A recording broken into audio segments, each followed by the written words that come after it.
I will speak in my capacity as a Muslim theologian and scholar and a teacher in a Muslim madrasa in the old city of Tripoli, not very far from the Jewish shrine or kanis. And it's in that capacity that I will speak. So this is my own personal opinion as a Muslim scholar. The Libyan people are amazing in their history of tolerance. In the downtown area, in the old city, within, I think, 1 kilometer squared, there is a Roman temple that's still intact to some extent. There is churches. There is an Orthodox church which is still functioning and is under the management of the Greek embassy. There is an Anglican church which used to be a Catholic church that the Vatican had handed over to the Anglican church, and there is the Jewish shrine, Slal Kbira it was called.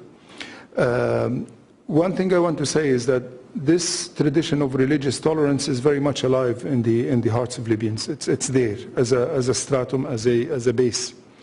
I also want to say that some of the images of negligence that you saw on television of the Jewish shrine and its condition are actually very typical of many mosques and madrasas. If you took pictures of the madrasa of Ahmed Pasha, the Garamanli, it will be in the exact same state as the Jewish Salah. So this negligence was it was an unfortunate systematic policy by Gaddafi, who had no respect for any of these places, be they Muslim, Christian, or Jewish.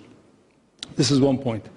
The second point I would like to say is that the Libyan Jewish community, especially the one living in Italy, and as you know, some of the community decided to settle in Italy when they left Libya, and some went on to Israel and have been living in Israel. The ones in Italy have been actually in active engagement with the Libyan population. I know many Libyan families and businessmen, when they go to Rome, meet with old friends like the Habib family, or several Jewish families in Rome. There is a big issue of how Mr. Jirbi chose to treat this issue. When I was in Benghazi, I happened to have been staying at the same hotel as Mr. Jirbi at the time, and I had breakfast once with him. And I explained to him, I said, look, Libyans are generally congenial people, they have a lot of respect for others, but you must be very sensitive about this, because there is 42 years of history. There is also the grievances of our Palestinian brothers and sisters, which have to be taken into account. I am an advocate of the right of return of all human beings to all their ancestral homes. Okay? But the right of return must not be invoked selectively.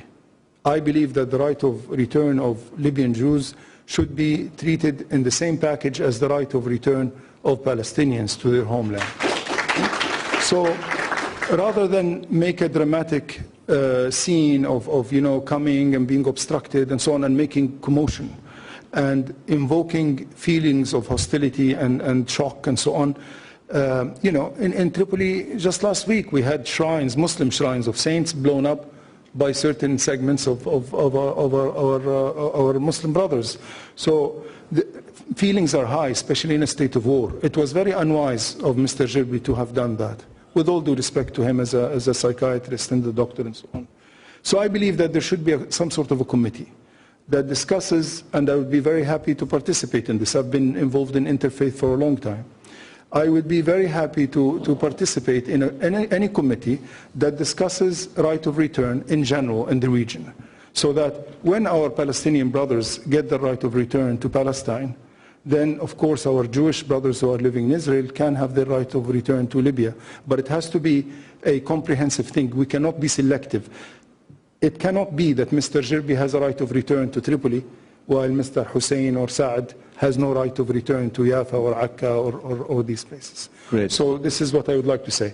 Now regarding our Christian brothers and sisters, I just want to say that all Christian churches are present in Libya, Catholic, Anglican, all sorts of Protestant churches, and the tolerance of the Libyan people for the right of worship is actually quite solid, and it's written in the constitutional declaration.